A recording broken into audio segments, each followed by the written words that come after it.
Omiljeni radio.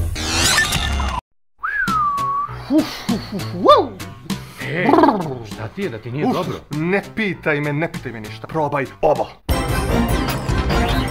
I? Šta kažeš? Fenomenalno. Šta je, momci? Kakvo je to tajno zadovoljstvo? Ne pitaj, nego probaj. Šta je, deco, jel neka svadba, pa ste veseli, tako, a? Ne pitaj, deda, nego probaj. Ej, deda, pa čekaj. Osjećam se mlađe za 20 godina, pa žurim kod babe.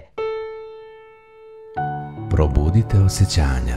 Nosite zlatni i srebrni nakit iz zlatare Marius. Omiljeni radio.